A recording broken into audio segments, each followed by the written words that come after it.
سب سے پہلے اسلام کا اظہار نبی کریم صلی اللہ علیہ وسلم نے نماز ہی سے کیا تھا، اور کفار سے آپ کی مٹ بھیڑ کا آغاز بھی حرم میں آپ کے نماز پڑھنے سے ہوا تھا۔ آیات یہ ہیں: ہرگز نہیں، انسان سرکشی کرتا ہے اس بنا پر کہ وہ اپنے آپ کو بے نیاز دیکھتا ہے، حالانکہ پلٹنا یقیناً تیرے رب ہی کی طرف ہے۔ تم نے اس شخص کو دیکھا جو ایک بندے کو منع کرتا ہے جبکہ وہ نماز پڑھتا ہو، تمہارا کیا خیال ہے اگر وہ بندہ راہ راست پر ہو یا تقوی کی تلقین کرتا ہو؟ تمہارا کیا خیال ہے اگر یہ منع کرنے والا شخص حق کو جھٹلاتا اور منہ موڑتا ہو؟ کیا وہ نہیں جانتا کہ اللہ دیکھ رہا ہے؟ ہرگز نہیں، اگر وہ باز نہ آیا تو ہم اس کی پیشانی کے بال پکڑ کر کھینچیں گے، اس پیشانی کو جو جھوٹی اور خطا کار ہے۔ وہ بلا لے اپنے حامیوں کی ٹولی کو، ہم بھی عذاب کے فرشتوں کو بلا لیں گے۔ ہرگز نہیں، اس کی بات نہ مانو اور سجدہ کرو اور اپنے رب کا قرب حاصل کرو۔ آپ کے چچا ابو لہب کو آپ سے اس حد تک کدورت اور عداوت ہو گئی تھی کہ ہر جگہ آپ کے پیچھے پیچھے جاتا، اور جب بھی آپ کسی سے مخاطب ہوتے تو شور مچا دیتا، غلط ملط باتیں کر کے اس شخص کو بات سننے سے روک دیتا۔ دراصل نبی صلی اللہ علیہ وسلم کے بارے میں ابو لہب کا موقف شروع سے یہی تھا، جبکہ قریش نے اس وقت اس طرح کی بات سوچی بھی نہیں تھی۔ حج کے دنوں میں بھی ابو لہب نبی کریم صلی اللہ علیہ وسلم کو جھٹلانے کے لیے بازاروں اور اجتماعات میں آپ کے پیچھے لگا رہتا تھا۔ طارق بن عبداللہ محاربی کی روایت سے معلوم ہوتا ہے کہ یہ شخص صرف زبان سے جھٹلانے ہی پر اکتفا نہیں کرتا تھا بلکہ پتھر بھی مارتا تھا۔ ان پتھروں سے آپ کی ایڑیاں خون آلود ہو جاتی تھیں۔ بعثت سے پہلے ابو لہب نے اپنے دو بیٹوں عتبہ اور عتیبہ کی شادی رسول اللہ صلی اللہ علیہ وسلم کی دو صاحبزادیوں سیدہ رقیہ اور سیدہ ام کلثوم رضی اللہ عنہما سے کی تھی۔ جب آپ نے نبوت کا اعلان فرمایا، توحید کی تبلیغ کی، تو اس نے نہایت سخت رویہ اختیار کیا اور اپنے دونوں بیٹوں کو مجبور کیا کہ وہ آپ کی بیٹیوں کو طلاق دے دیں۔ چنانچہ ان دونوں نے طلاق دے دی۔ اسی طرح جب نبی صلی اللہ علیہ وسلم کے دوسرے صاحبزادے عبداللہ کا انتقال ہوا تو ابو لہب کو اس قدر خوشی ہوئی کہ وہ دوڑتا ہوا اپنے دوستوں کے پاس پہنچا اور انہیں یہ خبر سنائی کہ محمد معاذ اللہ ابتر یعنی نسل بریدہ ہو گئے ہیں۔ ابو لہب کی بیوی ام جمیل بھی رسول اللہ صلی اللہ علیہ وسلم کی دشمنی میں اس سے پیچھے نہیں تھی۔ اس کا نام اروا تھا جو حرب بن امیہ کی بیٹی اور ابو سفیان کی بہن تھی۔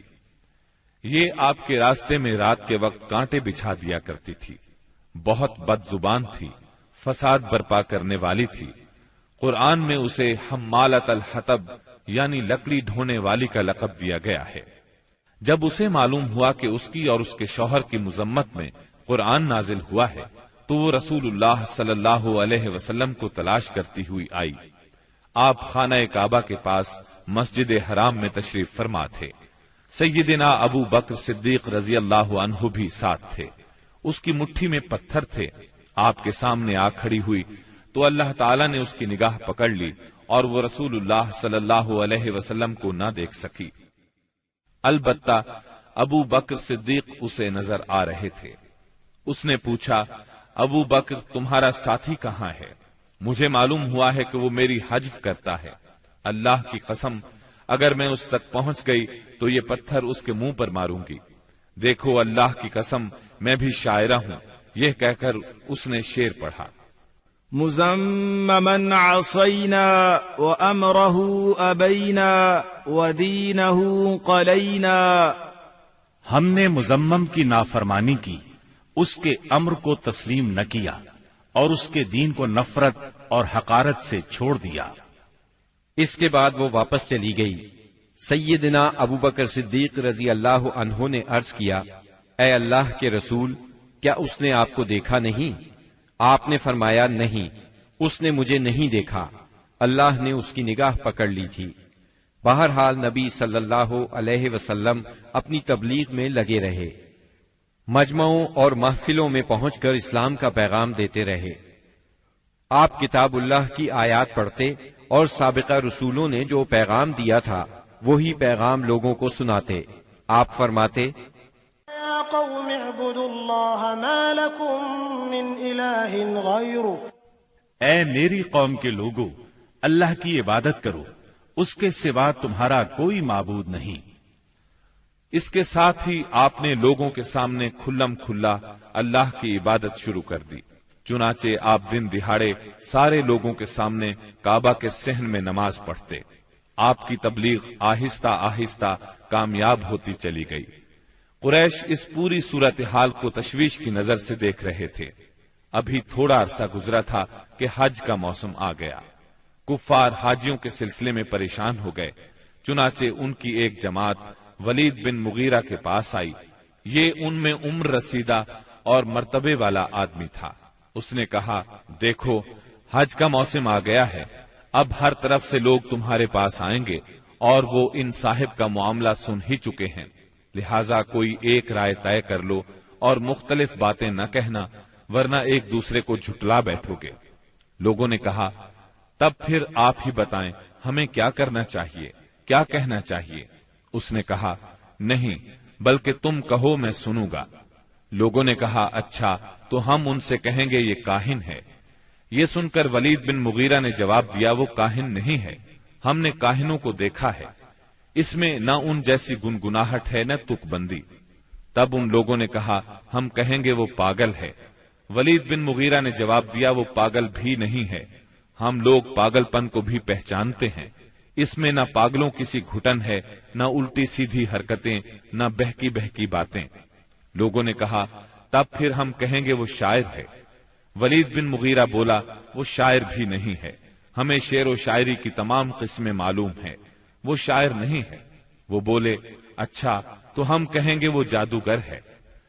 ولید بن مغیرہ نے کہا، وہ جادوگر بھی نہیں ہے، ہم نے جادو اور جادوگر سب دیکھے ہیں، اس میں ان جیسی جھاڑ پھونک ہے نہ گرہ بندی۔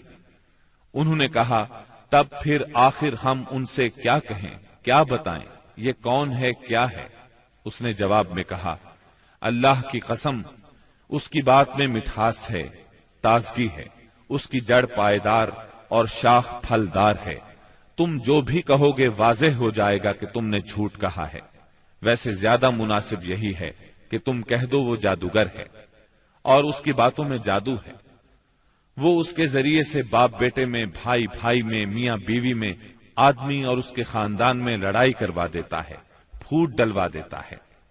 چنانچہ یہ بات طے کر کے وہ لوگ وہاں سے اٹھے۔ اب انہوں نے حج کے لیے آنے والوں کی راہوں میں بیٹھنا شروع کیا۔ اب جو بھی ان کے پاس سے گزرتا اسے آپ کے بارے میں بتاتے، انہیں ڈراتے اور کہتے کہ تم لوگ اس شخص کے جال میں نہ آ جانا۔ نتیجہ یہ ہوا کہ لوگوں نے آپ کو دیکھنے اور آپ کی باتیں سننے سے پہلے ہی بچ کر رہنے کی ٹھان لی۔ اس کے بعد جب حج کے دن آ گئے تب نبی اکرم صلی اللہ علیہ وسلم نے حاجیوں کے مجمعوں میں اور ان کے ڈیروں پر جانا شروع کر دیا۔ جا کر انہیں اسلام کی طرف بلانا شروع کیا۔ آپ فرماتے، لوگو لا الہ الا اللہ کہو، کامیاب ہو جاؤ گے۔ ادھر ابو لہب کا یہ حال تھا کہ وہ آپ کے پیچھے پیچھے لگا رہتا، آپ کو جھٹلاتا جاتا، تکلیف بھی پہنچاتا۔ اس طرح جب اس حج سے حاجی واپس لوٹے تو پورے عرب میں نبی صلی اللہ علیہ وسلم کا چرچا ہو گیا۔ قرآن مجید کی سورہ المدثر کی آیات 11 تا 26 میں اس واقعے کی طرف نشاندہی کی گئی ہے۔ چھوڑ دو مجھے اور اس شخص کو جسے میں نے اکیلا پیدا کیا، بہت سا مال اسے دیا، اس کے ساتھ ساتھ حاضر رہنے والے بیٹے دیے اور اس کے لیے ریاست کی راہ ہموار کی۔ پھر وہ طمع رکھتا ہے کہ میں اسے اور زیادہ دوں گا، ہرگز نہیں، وہ ہماری آیات سے عناد رکھتا ہے، میں تو اسے بہت جلد ایک کٹھن چڑھائی چڑھاؤں گا۔ اس نے سوچا اور کچھ بات بنانے کی کوشش کی تو رب کی مار اس پر۔ اس نے کیسی بات بنانے کی کوشش کی؟ ہاں، رب کی مار اس پر۔ اس نے کیسی بات بنانے کی کوشش کی؟ پھر لوگوں کی طرف دیکھا، پھر پیشانی سکیڑی اور منہ بنایا، پھر پلٹا اور تکبر میں پڑ گیا۔ آخر کار بولا کہ یہ کچھ نہیں ہے مگر ایک جادو جو پہلے سے چلا آ رہا ہے، یہ تو ایک انسانی کلام ہے، بہت جلد میں اسے دوزخ میں پھینک دوں گا۔ اسلام کی اشاعت بڑھ رہی تھی، لیکن اس کے ساتھ ساتھ قریش کا ظلم و ستم بھی شدید سے شدید تر ہوتا جا رہا تھا۔ پھر آپ ایک مخلص صحابی ارقم بن ابی ارقم رضی اللہ عنہ کے گھر میں تبلیغ کا کام کرنے لگے، یعنی وہ گھر آپ کی تبلیغ کا مرکز ٹھہرا۔ مسلمانوں کو اسلامی تحریک کے سب سے پہلے مرکز دار ارقم کا علم تھا، چنانچہ کوئی اجنبی شخص مسلمان ہونے کے لیے آتا تو اہل اسلام اسے بھی دار ارقم پہنچا دیا کرتے تھے۔ قریش کی سختیاں اور حالات جب ناقابل برداشت ہو گئے تو آپ نے اپنے اصحاب سے فرمایا، حبشہ کا بادشاہ اسہمہ نجاشی ایک انصاف پسند حکمران ہے اور اس کے ملک میں کسی پر ظلم نہیں ہوتا، لہذا تم حبشہ کی طرف ہجرت کر جاؤ۔ اس ہدایت کے مطابق رجب 5 نبوت میں صحابہ کرام کے پہلے قافلے نے ہجرت کی۔ اس میں 12 مرد اور 4 عورتیں تھیں اور ان کے امیر سیدنا عثمان بن عفان رضی اللہ عنہ تھے۔ ان کے ساتھ ان کی زوجہ محترمہ سیدہ رقیہ رضی اللہ عنہا تھی۔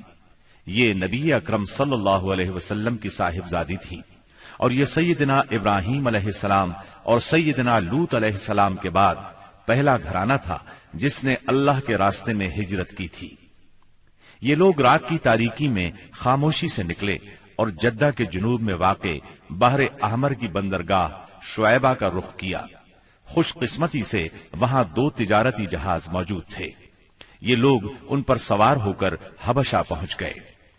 ادھر قریش کو ان کی روانگی کا علم ہوا تو مارے غیظ و غضب کے ان کا برا حال ہو گیا۔ فوراً آدمی دوڑائے گئے تاکہ ان حضرات کو پکڑا جا سکے اور خوب سزا دی جا سکے، یہاں تک کہ وہ اللہ کا دین چھوڑ دیں۔ لیکن ان کے ساحل تک پہنچنے سے پہلے مسلمان سمندر میں دور جا چکے تھے، لہذا یہ لوگ ساحل سے نامراد واپس آ گئے۔ اس ہجرت کے کوئی 2 ماہ بعد رمضان 5 نبوت میں ایک روز رسول اللہ صلی اللہ علیہ وسلم مسجد حرام میں تشریف لائے۔ اس وقت وہاں قریش کے بہت سارے لوگ موجود تھے، ان میں ان کے سردار اور بڑے بڑے لوگ بھی تھے۔ آپ نے ان کے درمیان کھڑے ہو کر سورہ نجم کی تلاوت شروع کر دی۔ ایسا نفیس کلام انہوں نے پہلے کبھی نہیں سنا تھا۔ اب جو ان کے کانوں میں گونجا تو بے خود ہو گئے، دم بخود ہو کر سنتے رہ گئے، اس طرح خاموش اور ساکت ہو گئے کہ آپ کو روکنے کا ہوش بھی نہ رہ گیا۔ بلکہ سورت کے آخر میں جب ڈانٹ ڈپٹ والی آیات آئیں تو ان کے دل کانپ گئے، ہوش اڑ گئے، اور جو ہی آپ نے یہ حکم سنایا کہ فَاسْجُدُوا لِلَّهِ وَاعْبُدُوا، یعنی اللہ کے لیے سجدہ کرو اور اس کی عبادت کرو، تو سب کے سب سجدہ ریز ہو گئے۔ کسی کو اس حکم ربانی سے سرتابی کا یارہ نہ رہا۔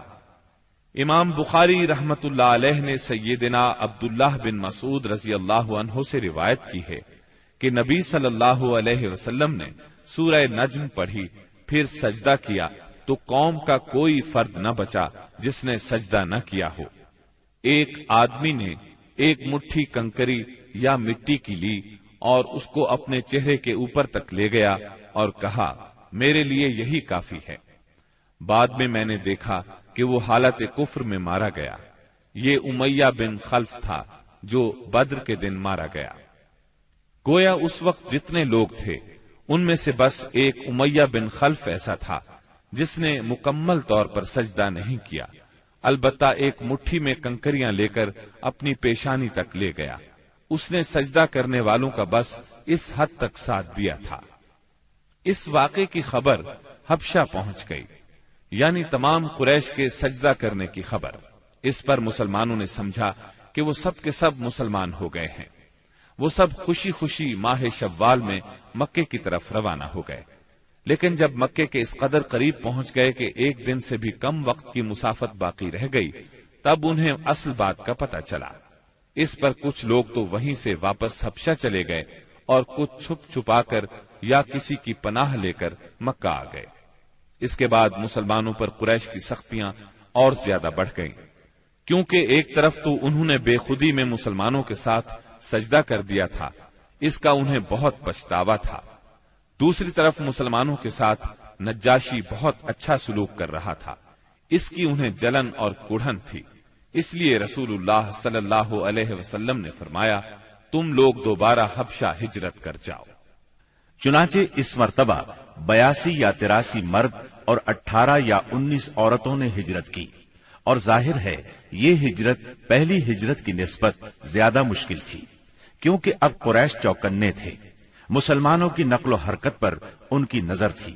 یہ اور بات ہے کہ مسلمان ان سے زیادہ چوکنے، با حکمت اور ٹھوس قدم اٹھانے والے ثابت ہوئے، اور ان کی تمام تر پکڑ دھکڑ کے باوجود حبشہ کی طرف نکلنے میں کامیاب ہو گئے۔ اس ہجرت سے قریش کے گھر گھر میں کوہرام مچ گیا، کیونکہ قریش کے بڑے چھوٹے خاندانوں میں سے کوئی ایسا نہیں تھا جس کے چشم و چراغ ان مہاجرین میں شامل نہ ہو۔ کسی کا بیٹا گیا تھا تو کسی کا داماد، کسی کی بیٹی گئی تھی تو کسی کا بھائی اور کسی کی بہن۔ ابو جہل کے بھائی سلمہ بن حشام، اس کے چچا زاد 2 بھائی، اس کی چچا زاد بہن ام سلمہ، ابو سفیان کی بیٹی ام حبیبہ، عتبہ کے بیٹے اور ہند جگر خور کے سگے بھائی ابو حذیفہ، سہیل بن عمرو کی بیٹی سہلہ، عثمان بن عفان، ان کی اہلیہ رقیہ بنت رسول اللہ صلی اللہ علیہ وسلم، زبیر بن عوام، مصعب بن عمیر، عبد الرحمن بن عوف، ابو سلمہ مخزومی، عثمان بن مظعون، جعفر بن ابی طالب اور ان کی زوجہ اسما بنت امیس رضی اللہ عنہم وغیرہ۔ اس طرح قریب قریب تمام سرداران قریش اور مشہور دشمنان اسلام کے جگر گوشے دین کی خاطر گھر بار چھوڑ کر نکل کھڑے ہوئے تھے۔ اس لیے کوئی گھرانہ ایسا نہ تھا جو اس واقعے سے متاثر نہ ہوا ہو۔ قریش پر یہ بات بہت گراں گزری کہ مسلمان ان سے بچ کر ایک ایسی جگہ جا پہنچے ہیں جہاں ان کی جان اور مال کو کوئی خطرہ نہیں ہے۔ چنانچہ انہوں نے ان حضرات کی واپسی کا منصوبہ تیار کیا۔ عمرو بن عاص اور عبداللہ بن ربیہ کو حبشہ بھیجا۔ یہ دونوں اس وقت مشرک تھے۔ انہوں نے حبشہ پہنچ کر منصوبے کے مطابق سب سے پہلے پادریوں سے ملاقاتیں کی اور انہیں تحفے تحائف دیے، پھر بااثر انداز میں دلیل دے کر اپنی آمد کا مقصد بتایا۔ انہوں نے ان کا ساتھ دینے کا وعدہ کر لیا۔ اس کے بعد یہ دونوں نجاشی کے پاس آئے، اسے بھی تحائف پیش کیے، پھر اصل مقصد کی بات شروع کی۔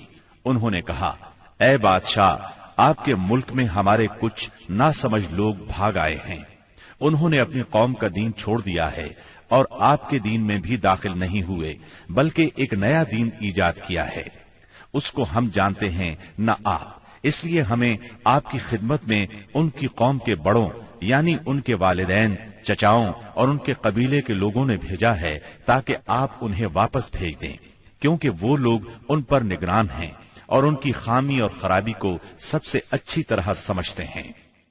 جب ان کی یہ بات پوری ہو گئی تو منصوبے کے مطابق پادریوں نے بھی ان کی تائید کی، ہاں میں ہاں ملائی۔ نجاشی نے ان کی باتیں غور سے سنی، لیکن سوچے سمجھے اور دیکھے بھالے بغیر فیصلہ نہیں کیا۔ اس نے سوچا دوسرے فریق کی بھی بات سنی جائے کہ وہ کیا کہتے ہیں، تبھی حق واضح ہو سکے گا۔ چنانچہ اس نے مسلمانوں کو بلا لیا اور ان سے پوچھا، یہ کیسا دین ہے جس کی وجہ سے تم لوگ اپنی قوم سے الگ ہو گئے ہو، لیکن نہ میرے دین میں داخل ہوتے ہو اور نہ ان ملتوں ہی میں سے کسی کے دین میں داخل ہوئے ہو؟ اس کے جواب میں سیدنا جعفر بن ابی طالب رضی اللہ عنہ نے فرمایا، اے بادشاہ، ہم جاہلیت والی قوم تھے، بتوں کو پوجتے تھے، مردار کھاتے تھے، برائیاں کرتے تھے، قرابت داروں سے ناتا توڑتے تھے، پڑوسیوں سے بدسلوکی کرتے تھے، ہم میں جو طاقتور ہوتا تھا وہ ہمارے کمزور کو کھا جاتا تھا۔ ہم اس حالت میں تھے کہ اللہ تعالیٰ نے ہم ہی میں سے ایک رسول بھیجا، ہم پہلے سے اس کے عالی نسب، سچائی، امانت اور پاک دامنی کو اچھی طرح جانتے تھے۔ اس نے ہمیں اللہ تعالیٰ کی طرف بلایا کہ ہم اسے ایک مانیں اور اسی کی عبادت کریں، اور اس کے سوا ہمارے باپ دادا جن بتوں اور پتھروں کو پوجتے رہے تھے انہیں چھوڑ دیں۔ اس نے ہمیں سچ بولنے، امانت ادا کرنے، قرابت جوڑنے، پڑوسی سے اچھا سلوک کرنے، حرام کاری اور خون ریزی سے باز رہنے کا حکم دیا۔ بے حیائی کے کاموں سے، جھوٹ بولنے سے، یتیم کا مال کھانے سے اور پاک دامن عورتوں پر جھوٹی تہمت لگانے سے منع کیا۔ اس نے ہمیں یہ بھی حکم دیا کہ ہم صرف ایک اللہ کی عبادت کریں، اس کے ساتھ کسی کو شریک نہ کریں۔ اس نے ہمیں نماز، زکوٰۃ اور روزے کا حکم دیا۔ اس موقع پر سیدنا جعفر رضی اللہ عنہ نے اسلام کے اور بہت سے احکام گنوائے، پھر کہا، ہم نے اس پیغمبر کو سچا مانا، اس پر ایمان لائے، اس کی پیروی کی اور اس کے لائے ہوئے دین میں اس کی اطاعت کی۔ چنانچہ ہم نے ایک اللہ کی عبادت کی، اس کے ساتھ کسی کو شریک نہیں کیا، اور جو چیزیں اس نے حرام بتائیں انہیں حرام مانا، جو چیزیں اس نے حلال بتائیں ان کو حلال مانا۔ بس اس پر ہماری قوم ہم سے بگڑ گئی، اس نے ہم پر ظلم و ستم کا بازار گرم کر دیا، ہمیں ہمارے دین سے پھیرنے کے لیے فتنوں اور سزاؤں سے دوچار کیا، تاکہ ہم اللہ کی عبادت چھوڑ کر پھر سے بت پرستی کی طرف پلٹ جائیں، اور جن گندی چیزوں کو حلال سمجھتے تھے انہیں پھر حلال سمجھنے لگے۔ جب انہوں نے ہم پر بہت ظلم و تشدد کیا، زمین ہم پر تنگ کر دی، ہمارے اور ہمارے دین کے درمیان رکاوٹ بن گئے، تو ہم نے آپ کے ملک کی راہ لی اور آپ کو دوسروں پر ترجیح دی اور آپ کی پناہ میں رہنے کو پسند کیا، اور آپ سے اے بادشاہ یہ امید کی کہ آپ کے ہاں ہم پر ظلم نہیں کیا جائے گا۔ سیدنا جعفر رضی اللہ عنہ کی یہ تقریر سن کر نجاشی نے کہا، کچھ قرآن پڑھ کر سناؤ۔ اس پر سیدنا جعفر رضی اللہ عنہ نے سورہ مریم کی ابتدائی آیات تلاوت کی۔ نجاشی ان آیات کو سن کر اس قدر رویا کہ اس کی داڑھی تر ہو گئی، اور تمام پادری بھی اس قدر روئے کہ ان کے صحیفے تر ہو گئے۔ پھر نجاشی نے کہا، یہ کلام اور وہ کلام جو عیسیٰ علیہ السلام لے کر آئے تھے، دونوں ایک ہی طاق شمع سے نکلے ہوئے ہیں۔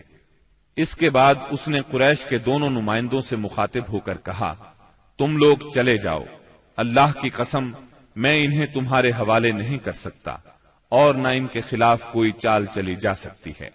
دوسرے دن عمرو بن عاص نے ایک خطرناک ترین تدبیر اختیار کی۔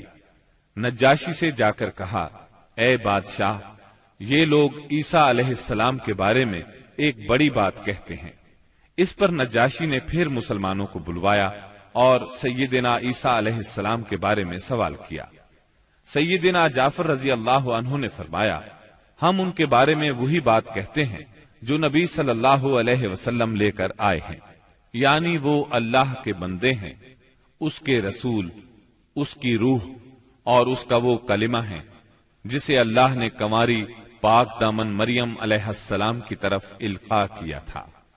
اس پر نجاشی نے زمین سے تنکا اٹھایا اور کہا، اللہ کی قسم، جو کچھ تم نے کہا ہے اس سے عیسیٰ علیہ السلام اس تنکے کے برابر بھی بڑھ کر نہیں تھے۔ چنانچہ تم لوگ میرے ملک میں امن اور چین سے رہو، جو تمہیں گالی دے گا اس پر تاوان لگایا جائے گا۔ مجھے سونے کا پہاڑ ملے تو بھی میں گوارا نہیں کروں گا کہ تم میں سے کسی کو ستایا جائے۔ اس کے بعد اس نے حکم دیا کہ قریش کے نمائندوں کو ان کے تحفے واپس کر دیے جائیں۔ چنانچہ یہ دونوں صاحبان منہ لٹکائے واپس مکہ لوٹ آئے، اور مسلمانوں نے وہاں اچھے دیار میں اچھے ہمسائے کے ساتھ قیام کیا۔ بہرحال مشرکین کی چال ناکام ہو گئی۔ یہ بات ان کی سمجھ میں آ گئی کہ وہ مسلمانوں سے عداوت اپنے دائرہ اختیار میں رہ کر ہی کر سکتے ہیں، لیکن پھر اس کے مقابلے میں انہوں نے ایک خوفناک بات سوچی۔ دراصل انہیں اچھی طرح احساس ہو گیا تھا کہ اس مسئلے سے نمٹنے کے لیے ان کے سامنے دو ہی راستے رہ گئے ہیں، یہ کہ رسول اللہ صلی اللہ علیہ وسلم کو طاقت کے ذریعے تبلیغ سے روک دیں، یا پھر آپ کے وجود ہی کا صفایا کر دیں۔ تاہم دوسری صورت ان کے لیے بہت مشکل تھی، اس لیے کہ ابو طالب آپ کے محافظ تھے اور وہ مشرکین کے عزائم کے سامنے آہنی دیوار تھے۔ اس لیے یہی مفید سمجھا گیا کہ ابو طالب سے دو باتیں کی جائیں۔ اس تجویز کے بعد سرداران قریش ابو طالب کے پاس گئے اور بولے، اے ابو طالب، آپ ہمارے درمیان بہت عزت اور شرف والے ہیں۔ ہم نے آپ سے گزارش کی کہ اپنے بھتیجے کو روکیے، لیکن آپ نے نہیں روکا۔ آپ یہ بات یاد رکھیں، ہمارے آباء و اجداد کو گالیاں دی جاتی ہیں، ہم برداشت نہیں کر سکتے۔ ہماری عقلوں کو اور سمجھ بوجھ کو حماقت کہا جائے، ہمارے خداؤں کی عیب جوئی کی جائے، یہ ہم ہرگز برداشت نہیں کر سکتے۔ آپ انہیں روک لیجئے، ورنہ پھر ہم آپ سے اور ان سے ایسی جنگ چھیڑ دیں گے کہ ایک فریق کا صفایا ہو کر رہے گا۔ ابو طالب پر اس زوردار دھمکی کا بہت زیادہ اثر ہوا۔ انہوں نے رسول اللہ صلی اللہ علیہ وسلم کو بلا کر کہا، بھتیجے، تمہاری قوم کے لوگ میرے پاس آئے تھے اور ایسی ایسی باتیں کہہ گئے ہیں، اب مجھ پر اور خود اپنے آپ پر رحم کرو، اس معاملے میں مجھ پر اتنا بوجھ نہ ڈالو جو میرے بس سے باہر ہے۔ یہ سن کر رسول اللہ صلی اللہ علیہ وسلم نے خیال فرمایا کہ اب ان کے چچا بھی ان کا ساتھ چھوڑ رہے ہیں، وہ بھی ان کی مدد نہیں کریں گے، قریش کے مقابلے میں کمزور پڑ گئے ہیں۔ اس لیے آپ صلی اللہ علیہ وسلم نے فرمایا، چچا جان، اللہ کی قسم، اگر یہ لوگ میرے دائیں ہاتھ پر سورج اور بائیں ہاتھ پر چاند رکھ دیں کہ میں اس کام کو اس حد تک پہنچائے بغیر چھوڑ دوں کہ اللہ اسے غالب کر دے یا میں اسی راہ میں ہلاک ہو جاؤں، تب بھی میں نہیں چھوڑوں گا۔ ان الفاظ کے ساتھ ہی آپ کی آنکھوں میں آنسو آ گئے اور وہاں سے اٹھ گئے۔ واپس جانے لگے تو ابو طالب نے پکارا اور سامنے آ کر کہا، بھتیجے جاؤ، جو چاہو کہو کرو، اللہ کی قسم میں تمہیں کبھی بھی کسی بھی وجہ سے نہیں چھوڑ سکتا۔ پھر یہ اشعار کہے، والله لن يصلوا إليك بجمعهم حتى أوسد في التراب دفينا فاصدع بأمرك ما عليك غضاضة وأبشر وقر بذاك منك عيونا۔ اللہ کی قسم، وہ لوگ تم تک اپنی جمعیت سمیت بھی ہرگز نہیں پہنچ سکتے یہاں تک کہ میں مٹی میں دفن کر دیا جاؤں۔ تم اپنی بات کھلم کھلا کہو، تم پر کوئی قید نہیں، تم خوش ہو جاؤ اور تمہاری آنکھیں اس سے ٹھنڈی ہو جائیں۔ سابقہ دھمکی کے باوجود جب قریش نے دیکھا کہ رسول اللہ صلی اللہ علیہ وسلم اپنا کام کیے جا رہے ہیں تو وہ جان گئے کہ ابو طالب رسول اللہ صلی اللہ علیہ وسلم کو نہیں چھوڑ سکتے، بلکہ اس بارے میں قریش سے جدا ہونے اور ان سے دشمنی مول لینے تک کو تیار ہیں۔ تو وہ لوگ ولید بن مغیرہ کے لڑکے عمارہ کو ساتھ لے کر ابو طالب کے پاس پہنچے اور ان سے یوں عرض کیا، اے ابو طالب، یہ قریش کا سب سے بانکا اور خوبصورت جوان ہے، آپ اسے لے لیں، اس کی دیت اور نصرت کے آپ حقدار ہوں گے، آپ اسے اپنا لڑکا بنا لیں، یہ آپ کا ہوگا، آپ اپنے بھتیجے کو ہمارے حوالے کر دیں، اس بھتیجے کو جس نے آپ کے آبا و اجداد کے دین کی مخالفت کی ہے، آپ کی قوم کا شیرازہ منتشر کر رکھا ہے اور ان کی عقلوں کو حماقت سے دوچار بتلایا ہے، ہم اسے قتل کریں گے، بس یہ ایک آدمی کے بدلے میں ایک آدمی کا حساب ہے۔ ابو طالب نے اس پر ان سے کہا، اللہ کی قسم، کتنا برا سودا ہے جو تم مجھ سے کر رہے ہو، تم اپنا بیٹا مجھے دیتے ہو کہ میں اسے کھلاؤں پلاؤں اور پالوں پوسوں، جبکہ میرا بیٹا مجھ سے طلب کرتے ہو کہ اسے قتل کر دو، اللہ کی قسم یہ نہیں ہو سکتا۔ اس پر نوفل بن عبد مناف کا پوتا متم بن عدی بولا، اللہ کی قسم، اے ابو طالب، تم سے تمہاری قوم نے انصاف کی بات کہی ہے اور جو صورت تمہیں ناگوار ہے اس سے بچنے کی کوشش کی ہے، لیکن میں دیکھتا ہوں کہ تم ان کے سلسلے میں کسی بات کو قبول نہیں کرنا چاہتے۔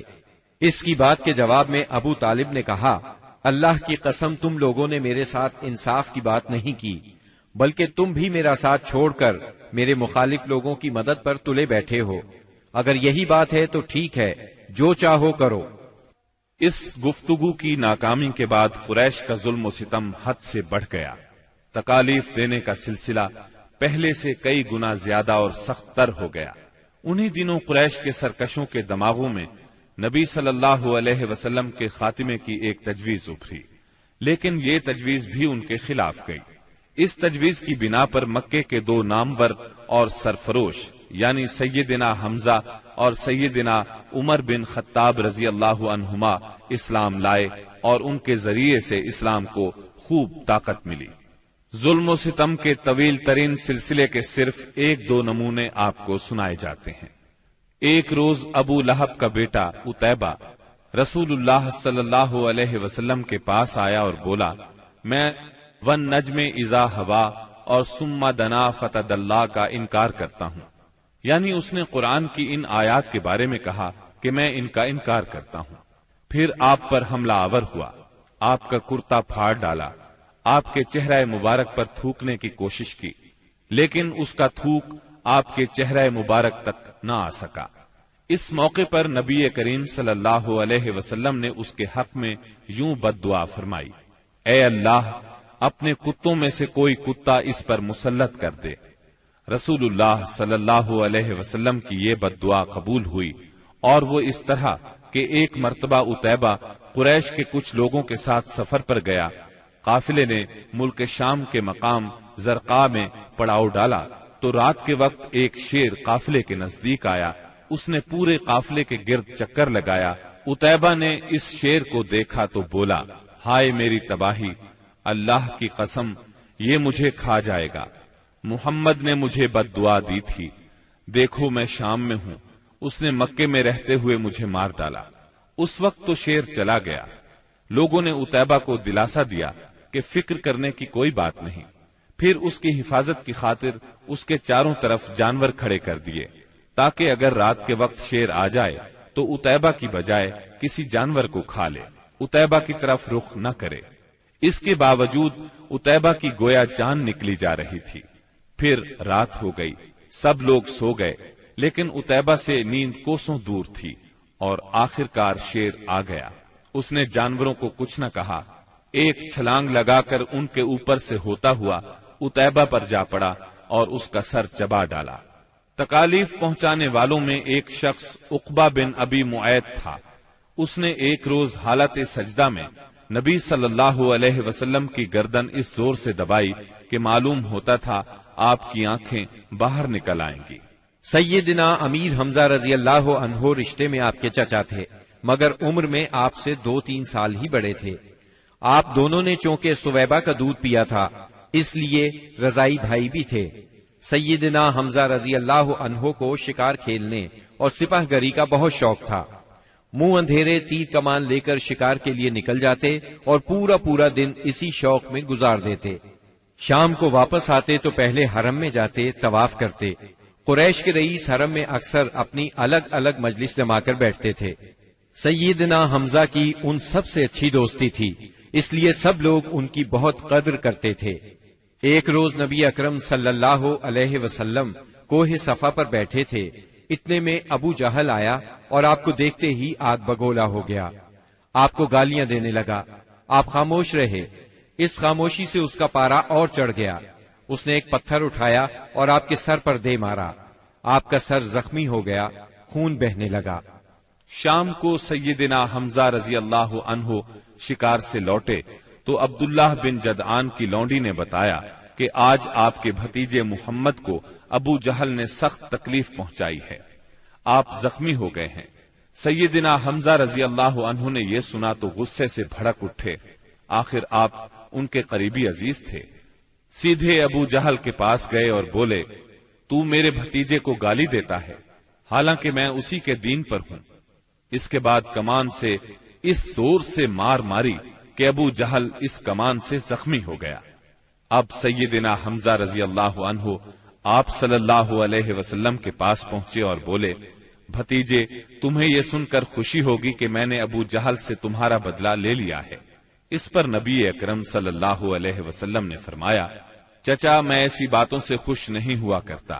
اگر آپ میری خوشی چاہتے ہیں تو اس کا آسان اور سیدھا سادہ طریقہ یہ ہے کہ آپ مسلمان ہو جائیں۔ سیدنا امیر حمزہ رضی اللہ عنہ کے دل پر اس جملے کا اتنا اثر ہوا کہ انہوں نے اسی وقت کلمہ پڑھا اور اسلام قبول کر لیا۔ سیدنا حمزہ رضی اللہ عنہ کے ایمان لانے کے 3 دن بعد سیدنا عمر بن خطاب بھی اسلام لے آئے۔ وہ قریش مکہ کے بہت بڑے ستون اور مددگار تھے۔ قریش کی طرف سے بیرونی ممالک سے سفارتی تعلقات رکھنا انہی کی ذمہ داری تھی۔ اسلام قبول کرنے سے پہلے آپ مسلمانوں کے سخت خلاف تھے، بہت سخت گیر تھے، طبیعت میں غصہ بہت تھا۔ ایک رات رسول اللہ صلی اللہ علیہ وسلم خانہ کعبہ کے پاس نماز پڑھ رہے تھے۔ سیدنا عمر رضی اللہ عنہ نے چھپ کر چند آیات سن لی۔ ان کے دل میں آیا کہ یہ حق ہے، لیکن پھر بھی اپنے خیالات پر جمے رہے، یہاں تک کہ ایک روز نبی صلی اللہ علیہ وسلم کا کام تمام کرنے کی نیت سے تلوار لے کر نکل کھڑے ہوئے۔ راستے میں ان کی ملاقات سیدنا نعیم بن عبداللہ سے ہوئی۔ یہ نئے نئے مسلمان ہوئے تھے، اس لیے ابھی ان کے اسلام لانے کی خبر سیدنا عمر رضی اللہ عنہ کو نہیں ہوئی تھی۔ ان کے ہاتھ میں ننگی تلوار اور چہرے پر شدید غصے کے آثار دیکھ کر انہوں نے پوچھا، خیر تو ہے عمر، دوپہر کے وقت ننگی تلوار لیے کدھر کا ارادہ ہے؟ سیدنا عمر رضی اللہ عنہ نے جواب دیا، محمد کو قتل کرنے کے لیے جا رہا ہوں۔ یہ سن کر نعیم بولے، محمد کو قتل کرنے سے پہلے اپنے گھر کی خبر لو۔ تمہاری بہن فاطمہ اور تمہارے بہنوئی سعید تمہارا دین چھوڑ کر اسلام قبول کر چکے ہیں۔ سیدنا عمر یہ سن کر آگ بگولا ہو گئے، سیدھے بہن کے گھر پہنچے۔ اس وقت گھر میں قرآن کے ایک معلم سیدنا خباب بن ارت رضی اللہ عنہ انہیں قرآن پڑھا رہے تھے۔ دروازے پر دستک کی آواز سن کر ان کی بہن فاطمہ بنت خطاب نے قرآن کے اوراق چھپا دیے۔ خباب بن ارت بھی ایک طرف چھپ گئے۔ اب بہنوئی نے دروازہ کھولا۔ دروازہ کھلتے ہی سیدنا عمر رضی اللہ عنہ نے پوچھا، تم کیا پڑھ رہے تھے، مجھے دکھاؤ۔ ساتھ ہی سعید بن زید کو مارنے لگے۔ بہن نے اپنے خاوند کو چھڑانے کی کوشش کی تو ان پر بھی ٹوٹ پڑے، وہ بھی زخمی ہو گئیں۔ ان کے منہ سے خون بہنے لگا۔ جوش میں آ کر بولی، جو جی میں آئے کر لو عمر، ہم مسلمان ہو چکے ہیں۔ سیدنا عمر رضی اللہ عنہ نے بہن کو زخمی دیکھا تو شرمندہ ہوئے اور نرم آواز میں بولے، مجھے سناؤ تم کیا پڑھ رہے تھے، میں جاننا چاہتا ہوں تمہارا دین کیا ہے۔ فاطمہ بنت خطاب رضی اللہ عنہا نے جوش کے عالم میں چند جملے کہے، پھر فرمایا، جاؤ پہلے غسل کرو، پھر دکھائیں گے ہم کیا پڑھ رہے تھے۔ غسل کے بعد انہیں قرآنی اوراق دکھائے گئے۔ انہیں نرم پڑھتے دیکھ کر سیدنا خباب بن ارت بھی کونے سے نکل کر سامنے آ گئے۔ قرآن کے اوراق پر سورہ طٰہٰ کی چند آیات تھیں۔ سیدنا عمر رضی اللہ عنہ نے ان کو پڑھا تو کایا پلٹ گئی اور بولے، یہ تو بہت عمدہ چیز ہے، بتاؤ مسلمان کس طرح ہوتے ہیں۔ سیدنا خباب بن ارت نے کہا، اے عمر، جمعرات کی رات رسول اللہ صلی اللہ علیہ وسلم نے اللہ تعالی سے دعا کی تھی کہ اے اللہ، ابو جہل یا عمر بن خطاب سے اسلام کو تقویت دے۔ تمہیں خوشخبری ہو کہ یہ سعادت تمہارے حصے میں آ رہی ہے۔ رسول اللہ صلی اللہ علیہ وسلم دار ارقم میں ہیں۔ سیدنا عمر رضی اللہ عنہ ان کے ساتھ دار ارقم پہنچے، دروازے پر دستک دی۔ دروازہ کھلنے پر اندر موجود لوگ سیدنا عمر رضی اللہ عنہ کو دیکھ کر چونک اٹھے۔ نبی صلی اللہ علیہ وسلم کو بتایا تو آپ نے فرمایا، آنے دو۔ سیدنا عمر رضی اللہ عنہ اندر داخل ہوئے۔ آپ صلی اللہ علیہ وسلم نے ان کا کرتا پکڑ کر کھینچا اور فرمایا، عمر، کس ارادے سے آئے ہو؟ سیدنا عمر رضی اللہ عنہ نے فوراً کلمہ پڑھا، اشہد اللہ الہ الا اللہ وانک رسول اللہ، میں گواہی دیتا ہوں کہ یقیناً اللہ کے سوا کوئی لائق عبادت نہیں اور یقیناً آپ اللہ کے رسول ہیں۔ یہ اس قدر اچانک اور اس قدر غیر متوقع تھا کہ وہاں موجود تمام صحابہ بے ساختہ پکار اٹھے، اللہ اکبر۔ دار ارقم گونج اٹھا۔ سیدنا عمر رضی اللہ عنہ کا ایمان لے آنا کوئی معمولی واقعہ نہیں تھا۔ مسلمانوں میں خوشی کی لہر دوڑ گئی۔ دوسری طرف قریش اپنی تدابیر میں مصروف تھے۔ ایک روز کچھ سردار مسجد حرام میں محفل جمائے بیٹھے تھے، جبکہ آپ ایک کونے میں الگ بیٹھے تھے۔ مسلمانوں کی بڑھتی ہوئی تعداد نے قریش کی پریشانی میں بہت اضافہ کر دیا تھا، لہذا اس موقع پر ابو سفیان کے خسر عتبہ بن ربیعہ نے قریش کے سرداروں سے کہا، صاحبو، اگر آپ لوگ پسند کریں تو میں جا کر محمد سے بات کروں اور ان کے سامنے چند تجاویز رکھوں، شاید کہ وہ ان میں سے کوئی تجویز مان لیں اور ہم لوگ بھی اس کو قبول کر لیں، ہو سکتا ہے اس طرح وہ ہماری مخالفت سے باز آ جائیں۔ سب حاضرین نے اس بات سے اتفاق کیا۔ عتبہ اٹھ کر آپ کے پاس پہنچا اور آپ کے پاس بیٹھ گیا۔ آپ نے اس کی طرف دیکھا تو وہ بولا، بھتیجے، تم اپنی قوم میں اپنے نسب اور خاندان کے اعتبار سے جو حیثیت رکھتے ہو وہ تمہیں معلوم ہے، مگر تم اپنی قوم پر ایک بڑی مصیبت لے آئے ہو۔ تم نے جماعت میں تفرقہ ڈال دیا ہے، ساری قوم کو تم بے وقوف ٹھہراتے ہو، قوم کے معبودوں اور اس کے دین کی برائی کرتے ہو، اور ایسی باتیں کرنے لگے ہو جن کے معنی یہ ہیں کہ ہم سب کے باپ دادا کافر تھے۔ اب ذرا میری بات سنو، کچھ تجاویز تمہارے سامنے رکھتا ہوں، ان پر غور کرو، شاید کہ ان میں سے کسی کو تم قبول کر لو۔ اس کے خاموش ہونے پر آپ نے فرمایا، ابو الولید آپ کہیں، میں سن رہا ہوں۔ اس نے کہا، بھتیجے، یہ کام جو تم نے شروع کیا ہے، اس سے اگر تمہارا مقصد مال حاصل کرنا ہے تو ہم سب مل کر تمہیں اتنا کچھ دینے کے لیے تیار ہیں کہ تم ہم میں سب سے زیادہ مالدار ہو جاؤ گے۔ اگر اس سے اپنی بڑائی چاہتے ہو تو ہم تمہیں اپنا سردار بنانے کے لیے تیار ہیں۔ کسی معاملے کا فیصلہ تمہارے بغیر نہیں کیا کریں گے۔ اگر بادشاہت ہی چاہتے ہو تو ہم تمہیں اپنا بادشاہ بنا لیتے ہیں، اور اگر تم پر کوئی جن آتا ہے جسے تم خود دور کرنے پر قادر نہیں ہو تو ہم بہترین طبیبوں سے اپنے خرچ پر تمہارا علاج کروا دیتے ہیں۔ عتبہ یہ باتیں کرتا رہا، آپ خاموشی سے سنتے رہے۔ جب وہ اپنی کہہ چکا تب آپ نے فرمایا، اچھا اب میری سنو۔ اس کے بعد آپ نے بسم اللہ الرحمن الرحیم پڑھ کر سورہ حامیم السجدہ کی تلاوت شروع کی۔ عتبہ اپنے دونوں ہاتھ پیچھے زمین پر ٹکائے سنتا رہا۔ جب آپ نے آیت سجدہ یعنی آیت نمبر 38 پر پہنچ کر سجدہ کیا، پھر سر اٹھا کر فرمایا، اے ابو الولید، میرا جواب آپ نے سن لیا، اب آپ جانیں اور آپ کا کام۔ ان آیات مبارکہ کا ترجمہ بھی آپ سن لیں جو رسول صلی اللہ علیہ وسلم نے عتبہ کے سامنے اس کی باتوں کے جواب میں پڑھی۔ شروع اللہ کے نام سے جو بہت مہربان نہایت رحم والا ہے۔ حامیم، یہ اتاری ہوئی ہے بڑے مہربان بہت رحم والے کی طرف سے۔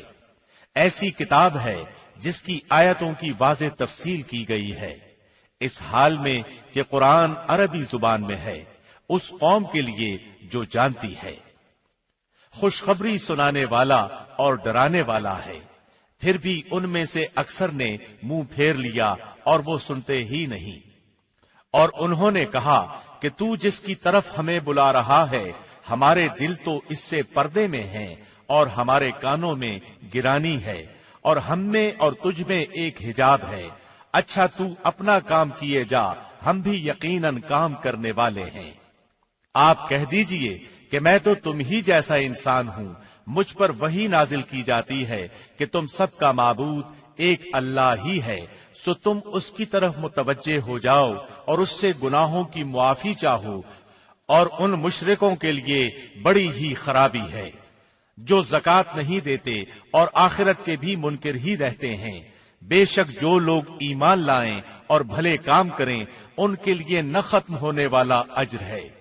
آپ کہہ دیجئے کہ کیا تم اس اللہ کا انکار کرتے ہو اور تم اس کے شریک مقرر کرتے ہو جس نے 2 دن میں زمین پیدا کر دی۔ سارے جہانوں کا پروردگار وہی ہے، اور اس نے زمین میں اس کے اوپر سے پہاڑ گاڑ دیے اور اس میں برکت رکھ دی، اور رہنے والوں کی غذاؤں کی تجویز بھی اسی میں کر دی، صرف 4 دن میں، ضرورت مندوں کے لیے یکساں طور پر۔ پھر آسمان کی طرف متوجہ ہوا اور وہ دھواں سا تھا، پس اسے اور زمین سے فرمایا کہ تم دونوں خوشی سے آؤ یا ناخوشی سے۔ دونوں نے عرض کیا ہم بخوشی حاضر ہیں۔ پس 2 دن میں 7 آسمان بنا دیے اور ہر آسمان میں اس کے مناسب وحی بھیج دی، اور ہم نے آسمان دنیا کو چراغوں سے زینت دی اور نگہبانی کی۔ یہ تدبیر اللہ غالب و دانا کی ہے۔ اب بھی یہ روگرداں ہوں تو کہہ دیجئے کہ میں تمہیں اس کڑک سے ڈراتا ہوں جو مثل عادیوں اور سمودیوں کی کڑک کے ہوگی۔ حبشہ میں قریش بری طرح ناکام ہو گئے۔ دوسری طرف وہاں شاہ حبشہ نے مسلمانوں کے ساتھ اعلیٰ ترین سلوک کیا، انہیں وہاں رہنے کی کھلی آزادی دی۔ ادھر مکہ معظمہ میں سیدنا حمزہ اور سیدنا عمر بن خطاب رضی اللہ عنہما نے اسلام قبول کر لیا۔ ان تمام باتوں کی بنا پر کفار کا زور ٹوٹنے لگا۔ دوسری طرف آپ کی تبلیغی کوششوں سے مسلمانوں کی تعداد میں روز بروز اضافہ ہوتا جا رہا تھا اور قبائل میں بھی اسلام پھیلتا جا رہا تھا۔ اس صورتحال نے قریش کو مجبور کیا کہ وہ نئے سرے سے حالات کا جائزہ لیں اور اسلام کی بڑھتی ہوئی مقبولیت میں مزید اضافہ نہ ہونے دیں۔ چنانچہ قریش مکہ ایک جگہ جمع ہوئے۔ مشورے کے بعد بنی ہاشم اور بنی مطلب سے معاشرتی قطع تعلق کا فیصلہ کیا۔ ایک قرارداد لکھی گئی، اس پر حلف لیا گیا، اس میں طے پایا کوئی شخص بنو ہاشم اور بنو مطلب سے شادی بیاہ کے تعلقات نہ رکھے، کسی قسم کا لین دین نہ کرے، نہ کھانے پینے کی چیزیں ان کے ہاتھ فروخت کرے، نہ ان سے بولے چالے، جب تک کہ محمد قتل کے لیے ان کے حوالے نہیں کر دیے جاتے۔ اس قرارداد کو اہمیت دینے کے لیے اس کو کعبے کے اندر لٹکا دیا گیا۔ دوسرے قبائل خاص طور پر بنو کنانہ بھی اس معاہدے میں شریک ہو گئے۔ اس طرح یہ اور مضبوط ہو گیا۔ اس معاہدے کی کتابت بغیض بن عامر بن ہاشم نے کی تھی۔ رسول اللہ صلی اللہ علیہ وسلم نے اس پر بد دعا کی اور اس کا ہاتھ یا ہاتھ کی بعض انگلیاں شل ہو گئیں۔ قریش مکہ کے اس معاشرتی بائیکاٹ سے مجبور ہو کر ابو طالب نے اپنے خاندان کے ساتھ شیب ابی طالب میں پناہ لی۔ شیب ابی طالب مکہ معظمہ میں ایک محلے کا نام تھا۔ بنی ہاشم اس میں رہا کرتے تھے۔ شیب عربی زبان میں گھاٹی کو کہتے ہیں۔ یہ محلہ کوہ ابو قبیس کی گھاٹیوں میں سے ایک گھاٹی میں واقع تھا اور ابو طالب بنی ہاشم کے سردار تھے، اس لیے شیب ابی طالب کہا جاتا تھا۔ بنی ہاشم اور بنی مطلب کے ہر شخص نے ساتھ دیا۔ مسلمانوں نے ان کی وجہ سے اور کفار کے خاندانی اور نسبتی تعلق کی بنا پر محصور ہونا قبول کیا۔ بنو ہاشم میں سے صرف ابو لہب نے قریش مکہ کا ساتھ دیا اور وہ شہر ہی میں مقیم رہا۔ بنو ہاشم اور بنو مطلب کے 3 سال اس گھاٹی میں گزرے۔ یہ 3 سال اس قدر سخت، تنگ دستی، غربت اور تکالیف کے تھے کہ بھوک کی شدت سے بچوں کے بلبلانے کی آوازیں راستہ چلتے لوگوں کو سنائی دیتی تھیں، مگر سنگ دل کفار ان چیخوں کو سن کر خوش ہوتے تھے۔ مسلمانوں نے ان 3 برسوں میں درختوں کے پتے اور چمڑے کھا کر پیٹ کی آگ بجھائی۔ سعد بن ابی وقاص رضی اللہ عنہ فرماتے ہیں، میں بھوکا تھا، اتفاق سے رات کے وقت میرا پاؤں کسی چیز پر پڑا، میں نے اس چیز کو اٹھایا اور نگل گیا، مجھے اب تک معلوم نہیں کہ وہ کیا چیز تھی۔ اسی طرح اونٹ کی کھال کا سوکھا ہوا چمڑا انہیں کہیں راستے میں پڑا مل گیا، انہوں نے پانی سے دھو کر اس کو جلایا اور صفوف بنا کر پانی کے ساتھ کھا کر 3 راتیں بسر کی۔ یہ معاشرتی بائیکاٹ اتنا شدید تھا کہ قریش نے کھانے پینے کی اشیاء کا لے جانا بھی بند کر دیا تھا۔ جب کوئی تجارتی قافلہ مکے آتا تو ابو لہب اٹھتا اور اعلان کرتا، کوئی تاجر عام نرخوں پر اصحاب محمد کو فروخت نہ کرے، بلکہ اتنی قیمت بڑھائے کہ وہ چیز ان لوگوں کی قوت خرید سے باہر ہو جائے۔ قریش میں سے بعض لوگوں کے دل ان حضرات کی یہ حالت دیکھ کر کڑتے تھے، کیونکہ وہ ان کے عزیز تھے، چنانچہ ایسے لوگ خفیہ طور پر کھانے پینے کی چیزیں بھیج دیتے تھے۔ ایک دن سیدنا حکیم بن حزام رضی اللہ عنہ اپنی پھوپھی سیدہ خدیجہ رضی اللہ عنہا کے لیے کچھ چیزیں لے کے جا رہے تھے کہ ابو جہل نے راستہ روک لیا اور کہا، اگر تم نے شیب ابی طالب میں غلہ پہنچانے کی کوشش کی تو میں سب لوگوں میں تمہیں رسوا کر دوں گا۔ اتفاق سے اس وقت ابو البختری سامنے سے آ گیا۔ واقعے کی تفصیل سن کر ابو جہل سے کہنے لگا، اگر ایک شخص اپنی پھوپھی کے لیے کچھ غلہ بھیجتا ہے تو تم کیوں رکاوٹ بنتے ہو؟ چنانچہ ابو البختری کی مداخلت کی وجہ سے اسے اپنی پھوپھی کے پاس غلہ بھجوانے دیا۔ غرض ایسی ہی تکالیف اور مصائب کی وجہ سے مکے کے بعض نیک دل لوگوں کو یہ سفاکانہ معاہدہ ختم کرنے کا خیال آیا۔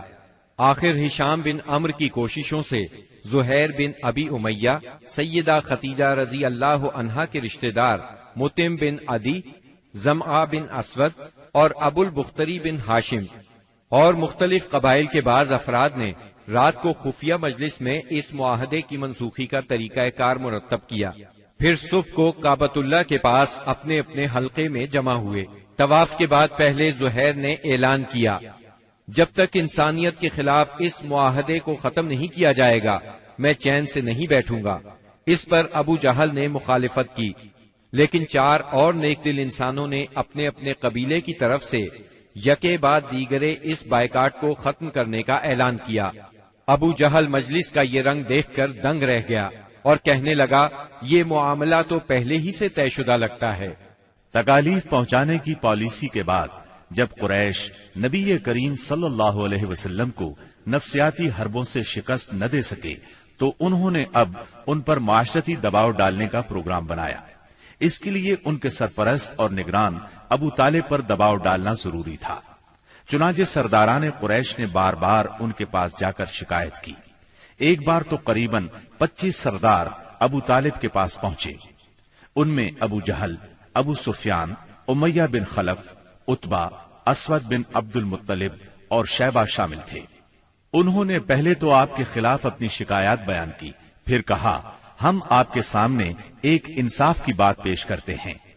آپ کا بھتیجا ہمیں ہمارے دین پر چھوڑ دے اور ہم اسے اس کے دین پر چھوڑ دیتے ہیں۔ وہ جس معبود کی عبادت کرنا چاہے کرے، ہمیں اس سے کوئی غرض نہیں، مگر وہ ہمارے معبودوں کی برائی نہ بیان کرے اور یہ کوشش نہ کرتا پھرے کہ ہم اپنے معبودوں کو چھوڑ دیں۔ آپ ہم سے اس شرط پر اس کی صلح کرا دیں۔ ان کے خیال میں مصالحت کا اس سے اچھا طریقہ کیا ہو سکتا تھا؟ ابو طالب نے نبی اکرم صلی اللہ علیہ وسلم کو بلایا اور ساری بات بیان کی۔ آپ نے جواب میں فرمایا، چچا جان، میں تو ان کے سامنے ایک ایسا کلمہ پیش کرتا ہوں جسے اگر یہ جان لیں تو پورا عرب ان کے تابع اور عجم ان کا جزیہ گزار ہو جائے گا۔ اس پر ان لوگوں نے کہا، تم ایک کلمہ کہتے ہو، ہم ایسے 10 کلمے کہنے کو تیار ہیں، مگر یہ تو بتاؤ وہ کلمہ کیا ہے؟ آپ نے جواب میں فرمایا، لا الہ الا اللہ۔ اس پر وہ سب غصے اور تکبر سے اٹھ کھڑے ہوئے۔ اس وقت وہ جو باتیں کہتے ہوئے وہاں سے نکلے ان کا ذکر قرآن کریم کی سورہ صاد کی آیات 1 تا 7 میں آیا ہے۔ صاد، اس نصیحت والے قرآن کی قسم، بلکہ کفار غرور و مخالفت میں پڑے ہوئے ہیں۔ ہم نے ان سے پہلے بھی بہت سی امتوں کو تباہ کر ڈالا تو انہوں نے ہر چند چیخ پکار کی، لیکن وہ وقت چھٹکارے کا نہ تھا، اور کافروں کو اس بات پر تعجب ہوا کہ انہی میں سے ایک انہیں ڈرانے والا آ گیا اور کہنے لگے کہ یہ تو جادوگر اور جھوٹا ہے۔ کیا اس نے اتنے سارے معبودوں کا ایک ہی معبود کر دیا؟ واقعی یہ بہت ہی عجیب بات ہے۔ ان کے سردار یہ کہتے ہوئے چلے کہ چلو جی اور اپنے معبودوں پر جمے رہو، یقیناً اس بات میں کوئی غرض ہے۔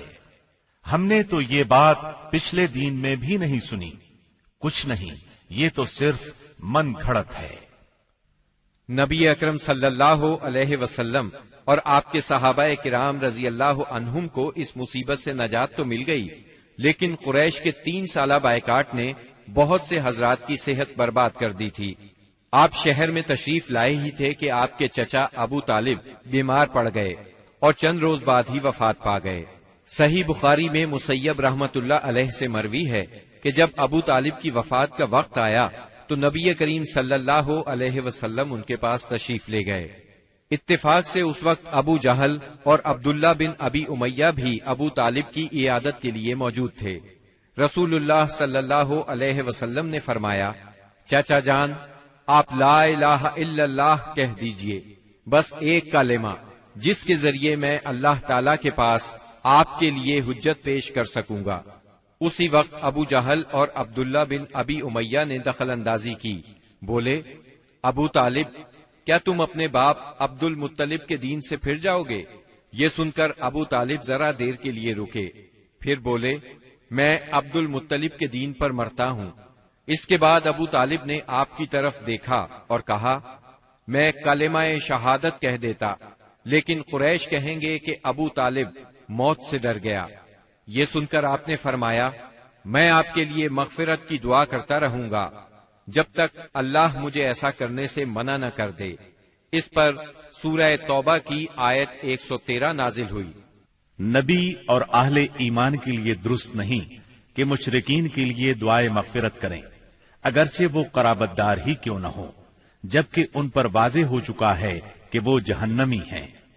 جناب ابو طالب کی وفات کے چند روز بعد سیدہ خدیجہ رضی اللہ عنہا نے انتقال فرمایا۔ آپ اپنے شفیق چچا کی وفات کے صدمے سے ابھی سنبھلے بھی نہیں تھے کہ سیدہ خدیجہ رضی اللہ عنہا جیسی جانثار اور غم گسار رفیقہ حیات دنیا سے رخصت ہو گئیں۔ ان کی وفات نبوت کے 10ویں سال ماہ رمضان میں ہوئی۔ اس وقت ان کی عمر 65 برس تھی۔ رسول اللہ صلی اللہ علیہ وسلم کا ارشاد ہے، جس وقت لوگوں نے میرے ساتھ کفر کیا وہ مجھ پر ایمان لائیں، جس وقت لوگوں نے مجھے جھٹلایا انہوں نے میری تصدیق کی، جس وقت لوگوں نے مجھے محروم کیا انہوں نے مجھے اپنے مال میں شریک کیا، اور اللہ نے مجھے ان سے اولاد دی اور دوسری بیویوں سے کوئی اولاد نہ دی۔ ان کی میت خود آپ نے قبر میں اتاری۔ اس سال کا نام خود آپ نے عام الحزن رکھا۔ یہ نام تاریخ اسلام کا جز بن گیا۔ جناب ابو طالب اور سیدہ خدیجہ الکبریٰ کی وفات کے بعد کفار مکہ اور بھی زیادہ دلیر ہو گئے، پہلے سے زیادہ آپ کو تنگ کرنے لگے، یہاں تک کہ آپ کا گھر سے نکلنا بھی مشکل ہو گیا۔ ابو طالب کی وفات پر ابو لہب بنو ہاشم کا سردار بنا۔ شروع ہی میں اس نے اعلان کر دیا کہ آپ اپنے اقوال اور اعمال کے ذمہ دار ہیں۔ یہ اعلان گویا آپ کو برادری سے خارج کر دینے کے برابر تھا کہ جو چاہے آپ کو معاذ اللہ قتل کر دے، قبیلہ آپ کی حمایت نہیں کرے گا۔ آخر کار آپ شوال 10 نبوت اواخر مئی یا اوائل جون 619 عیسوی کو اس ارادے سے طائف تشریف لے گئے کہ بنی ثقیف کو اسلام کی طرف بلائیں، اور اگر وہ اسلام قبول نہ کریں تو انہیں کم از کم اس بات پر آمادہ کریں کہ وہ آپ کو اپنے ہاں چین سے بیٹھ کر کام کرنے کا موقع دیں۔ طائف مکہ معظمہ سے 60 میل کے فاصلے پر پہاڑوں میں ایک سرسبز و شاداب مقام ہے، جو اپنی خوشگوار آب و ہوا کی وجہ سے اہل حجاز کے لیے ایک صحت افزا مقام کی حیثیت رکھتا ہے۔ جس وقت آپ نے طائف کا سفر اختیار کیا، وہاں قبیلہ بنو ثقیف برسر اقتدار تھا۔ آپ کو اس وقت کوئی سواری تک میسر نہیں تھی۔ مکہ معظمہ سے طائف تک کا سفر آپ نے پیدل طے کیا۔ آپ کے ساتھ صرف زید بن حارثہ رضی اللہ عنہ تھے۔ راستے میں جس قبیلے سے گزر ہوتا اسے اسلام کی دعوت دیتے، لیکن کسی نے بھی دعوت قبول نہ کی۔ وہاں پہنچ کر آپ نے 10 دن قیام فرمایا۔ اس قیام کے دوران ثقیف کے 3 سرداروں کے پاس گئے جو آپس میں بھائی تھے، جن کے نام یہ ہیں: عبد یالیل، مسعود اور حبیب۔ ان کے والد کا نام عمرو بن عمیر ثقفی تھا۔ آپ نے انہیں اللہ کی اطاعت اور اسلام کی مدد کی دعوت دی۔ انہوں نے انکار کر دیا اور خوف محسوس کیا کہ کہیں ان کا نوجوان طبقہ آپ کی تبلیغ سے متاثر نہ ہو جائے۔ مجبوراً آپ کو طائف چھوڑنا پڑا۔ جب آپ وہاں سے نکلے تو ثقیف کے سرداروں نے اپنے ہاں کے لفنگوں کو آپ کے پیچھے لگا دیا۔ وہ راستے کے دونوں طرف دور تک آپ پر آوازیں کستے چلے گئے۔ انہوں نے گالیاں بھی دی اور پتھر بھی مارے۔ اس قدر پتھر مارے کہ آپ زخموں سے چور ہو گئے اور اس قدر خون نکلا۔ اس حالت میں آپ عتبہ اور شیبہ ابنائے ربیہ کے ایک باغ میں بیٹھ گئے۔ یہ باغ طائف سے 3 میل کے فاصلے پر واقع تھا۔ باغ میں ایک دیوار سے ٹیک لگا کر انگور کی بیل کے سائے میں بیٹھ گئے۔ جو کچھ پیش آیا اس پر سوچ بچار کر رہے تھے۔ چنانچہ آپ نے ایک رقت انگیز دعا فرمائی جو دعائے مستضعفین کے نام سے مشہور ہے، جس کا مفہوم یہ ہے: الہی میں تجھ سے اپنی کمزوری و بے بسی اور لوگوں کے نزدیک اپنی بے قدری کا شکوہ کرتا ہوں۔ یا ارحم الراحمین، تو کمزوروں کا رب ہے، تو میرا بھی رب ہے۔ تو مجھے کس کے حوالے کر رہا ہے؟ کیا کسی بیگانے کے جو میرے ساتھ تندی سے پیش آئے، یا کسی دشمن کے جسے تو نے میرے معاملے کا مالک بنا دیا ہے؟ اگر مجھ پر تیرا غضب نہیں ہے تو کوئی پرواہ نہیں، لیکن تیری عافیت میرے لیے زیادہ کشادہ ہے۔ میں تیرے چہرے کے اس نور کی پناہ چاہتا ہوں جس سے تاریکیاں روشن ہو گئیں اور جس سے دنیا اور آخرت کے معاملات درست ہوئے، کہ تو مجھ پر اپنا غضب نازل کرے یا تیرا عتاب مجھ پر وارد ہو۔ مجھے تیری رضا مطلوب ہے، یہاں تک کہ تو خوش ہو جائے، اور تیرے بغیر کوئی زور اور طاقت نہیں۔ واپسی پر آپ بہت دل شکستہ تھے، غمگین تھے۔ جب آپ قرن المنازل کے قریب پہنچے تو محسوس ہوا آسمان پر ایک بادل سا چھایا ہوا ہے۔ نظر اٹھائی تو جبرائیل علیہ السلام سامنے تھے۔ انہوں نے کہا آپ کی قوم نے جو جواب آپ کو دیا اللہ نے اس کو سن لیا ہے، اب یہ پہاڑوں کا منتظم فرشتہ اللہ نے بھیجا ہے، جو آپ حکم دینا چاہیں دے سکتے ہیں۔ پھر پہاڑوں کے فرشتے نے آپ کو سلام کر کے عرض کیا آپ فرمائیں تو دونوں طرف کے پہاڑ ان لوگوں پر الٹ دوں۔ آپ نے فرمایا نہیں، بلکہ مجھے امید ہے کہ اللہ تعالیٰ ان کی نسل سے ایسے لوگ پیدا کرے گا جو صرف ایک اللہ کی عبادت کریں گے اور اس کے ساتھ کسی کو شریک نہیں ٹھہرائیں گے۔ آپ طائف سے نکل کر چند روز نخلا کے مقام پر ٹھہرے، پریشان تھے کہ اب کیسے مکہ جاؤں۔ طائف میں جو کچھ گزری اس کی خبریں وہاں تک پہنچ چکی ہوں گی۔ اب تو کفار پہلے سے بھی زیادہ دلیر ہو جائیں گے۔ انہی دنوں کا ذکر ہے، ایک رات آپ نماز میں قرآن پڑھ رہے تھے کہ جنوں کے ایک گروہ کا ادھر سے گزر ہوا۔ انہوں نے قرآن سنا تو ایمان لے آئے، اپنی قوم میں جا کر تبلیغ شروع کر دی، اور اللہ نے اپنے نبی کو یہ خوشخبری سنائی کہ انسان اگرچہ آپ کی دعوت کو قبول نہیں کر رہے مگر بہت سے جن اس کے گرویدہ ہو گئے ہیں اور اس دعوت کو اپنی جنس میں پھیلا رہے ہیں۔ اس واقعے کی تفصیل سورہ احقاف کی آیات 29 تا 31 میں درج ہے۔ اور یاد کرو جب ہم نے آپ کی طرف جنوں کے ایک گروہ کو متوجہ کیا کہ وہ قرآن سنے، پس جب نبی کے پاس پہنچ گئے تو ایک دوسرے سے کہنے لگے خاموش ہو جاؤ۔ پھر جب تلاوت ختم ہو گئی تو اپنی قوم کو خبردار کرنے کے لیے واپس لوٹ گئے، کہنے لگے اے ہماری قوم، ہم نے یقیناً وہ کتاب سنی ہے جو موسیٰ کے بعد نازل کی گئی ہے، جو اپنے سے پہلی کتابوں کی تصدیق کرنے والی ہے، جو سچے دین اور راہ راست کی طرف راہبری کرتی ہے۔ اے ہماری قوم، اللہ کے بلانے والے کا کہا مانو، اس پر ایمان لاؤ تو اللہ تمہارے گناہ بخش دے گا اور تمہیں المناک عذاب سے پناہ دے گا۔